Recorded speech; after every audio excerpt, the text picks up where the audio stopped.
Attention TV anameno edin share we sensem aye twegu ko so e Ghana memo haseni social media so ane de besom ene president edin nsam ana no nsam betuja weche ma kire se ye hwe Ghana memo haseni ye kai kokotwete tete hono mo na kamya kwa yese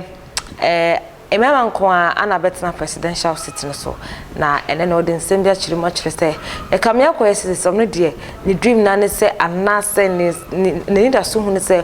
Ghana memo hasesi benya oba ono so eba betna seat ne so as president ebende papa eye enam so emane de nsem ebre ede tutudwa ede fa mebunu ho ene sedia mebunu no so ebenya enwuma ayewe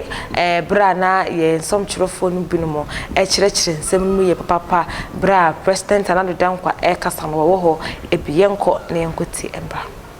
Women, children, and girls account for 51% of the population of Ghana, the majority, and that is the same everywhere on the continent. So empowering them is critical to speeding up Africa's progress. So as President of Ghana, as co-chair of the UN Development Sustainable Goals, and as AU Gender Champion, I am committed to putting in place policies and programs aimed at improving the development of the girl child in Ghana. I'm equally committed to ensuring access to a minimum of senior high school education for the girl child in Ghana, a policy that has already begun to work. I'm also committed to mobilizing support towards ending child marriage in Ghana and in the whole of the African continent. Together we can achieve gender equality, empower the women and girl, and achieve the global needs for development goals. And one day we're going to have a female president of Ghana.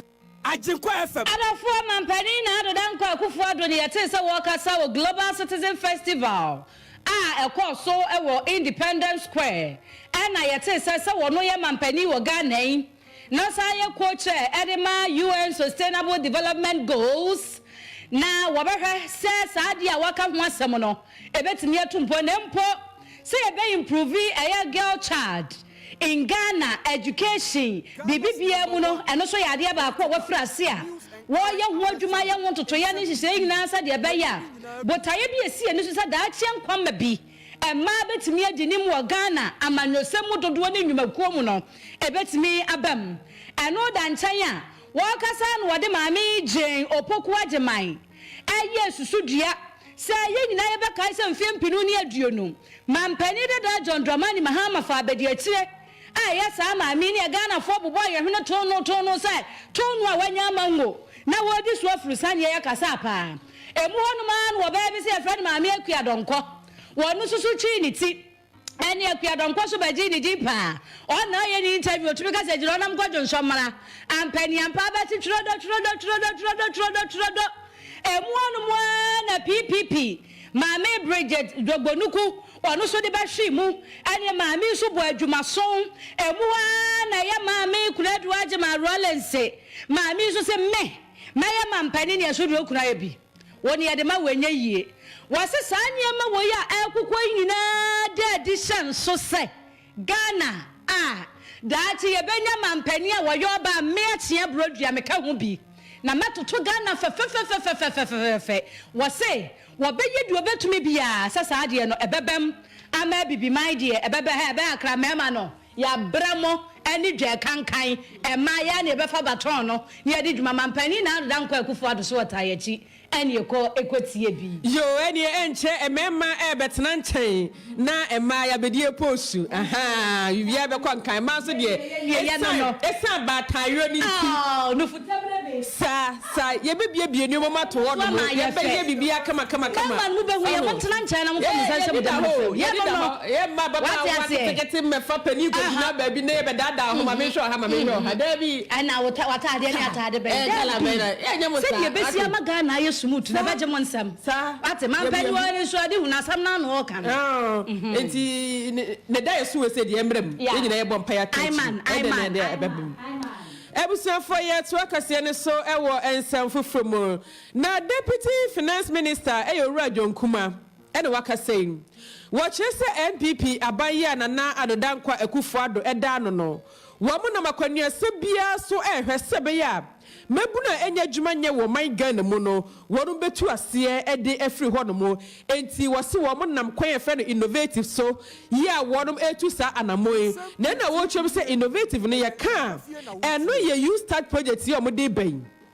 Woman sa kwan so e ba beboa pa se mabunu wonom so benya bibi e de wonom sa aye enti mika se ya no wachrom ese banks mako edu ba ko bi womo atiase masese do mo do mo sa hye krata so a you start project no womo e beboa e wosikasem mu wose eno ye sika mo de be ma mabunu no e de ahye wo mu dwumadie bi ase enti ya mankra no wosisika no every 100,000 Ghana cedis e kwa 500,000 Ghana cedis e na mabunu benya eno no yebosen de ema mo wose bosen we se yebosen interest wo ho no e ye kituwe bi ena se e bia wo kwa kopa bosen ni bi nsonso a enya afei e na wo ba be chini se kofa collateral kofa we be si anan kofa we be di akagina mu da bi sa bia ni ho no mo eno ne so de waboaboa ho na wo si wo hie sika na de kwa hye adwuma bi ase aban ne tawachi ya 100,000 Ghana cedis e kwa 500,000 Ghana cedis ya de ma akwasa je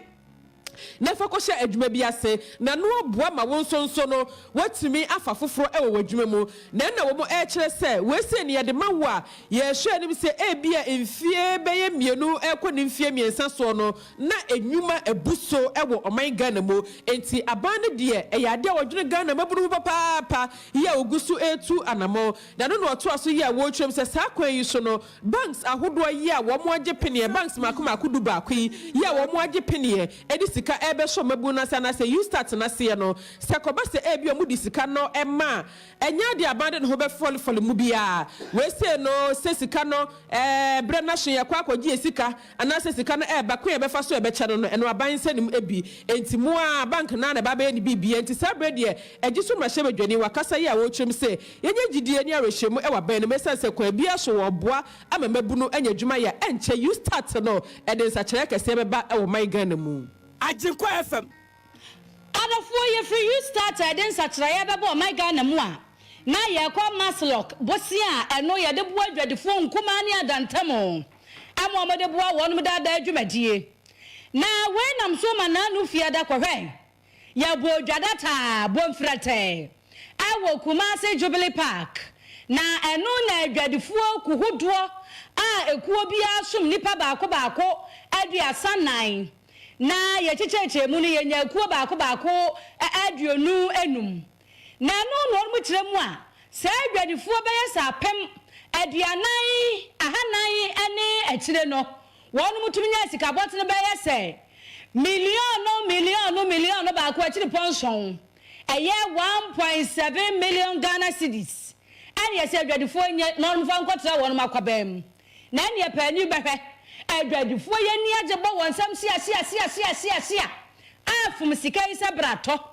na sa dwumadie na se na kwanchefo pani de mama slok eye haje habiba tasani Muhammad Zakaria